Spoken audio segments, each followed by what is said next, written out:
Iron Man is a story about a creator conflicted about its creation. Tony Stark learns that his weapons are being used against his intentions. In response, he creates the Iron Man suit. On a deeper level, the creator is Marvel, learning that its characters are being used against its best interests. In response, Marvel created one of the greatest superhero films of all time. In the early 2000s, Marvel wasn't the juggernaut that we know today. Marvel declared bankruptcy in 1996. It only held on by merging with another company, Toy Biz. Marvel is looking to diversify its lineup in order to avoid another catastrophe. The first step was making movies. However, Marvel didn't have enough money to make movies on its own, so it approached other movie studios. Spider-Man was developed by Sony. X-Men and Fantastic Four were made by Fox.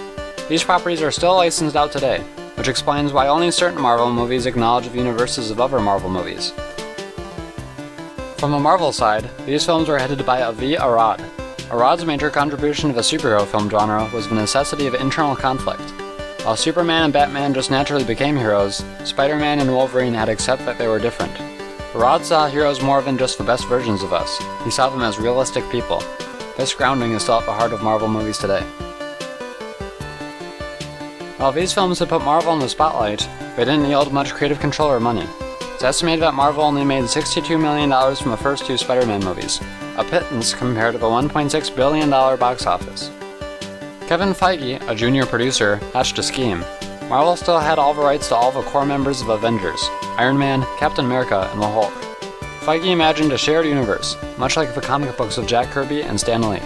The audience would meet each one of the Avengers one by one, and as a sort of grand finale, they could all team up. This led Marvel on a risky path. Marvel would have to develop these films completely on their own, with no prior experience making films. Arad was not confident in this dream. He stepped down from production. Kevin Feige was named president of production instead. The movie first to be attempted was Iron Man, as he was the biggest superhero not to have a film yet. The idea of an Iron Man movie was far from new at the time. In 1990, Universal Studios purchased the rights to Iron Man. They planned it to be a low-budget film directed by, no kidding, the writer of Honey, I Shrunk the Kids. Plans for this fell through, however, and in February 1996, 20th Century Fox acquired the rights. In January 1997, a certain Nicolas Cage expressed interest in playing Tony Stark, and a year later, Tom Cruise did as well. Before these plans fell through, Quentin Tarantino was approached to direct. Just try to imagine what a Quentin Tarantino Iron Man film starring Nicolas Cage could be like. Unfortunately, this too-good-to-be-true dream fell through, and the property was eventually sold to New Line Cinema. New Line worked on their own script, and in June 2001, a certain Joss Whedon, who would eventually direct Avengers and Avengers Age of Ultron, was approached. New Line's script had Tony Stark fighting his father, who ultimately becomes War Machine. New Line admitted defeat, and in 2005, Marvel finally bought their property back. Marvel's iterations went through a lot of rewrites, and eventually, Jon Favreau was hired to direct.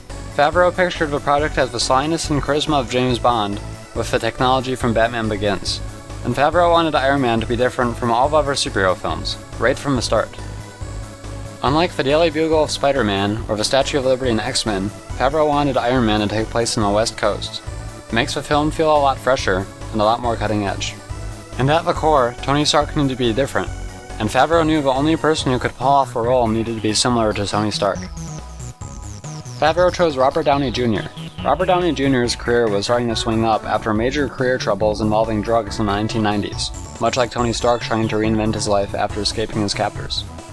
Favreau insisted that Robert Downey Jr. could elevate the film upward, much like how Johnny Depp elevated Pirates of the Caribbean.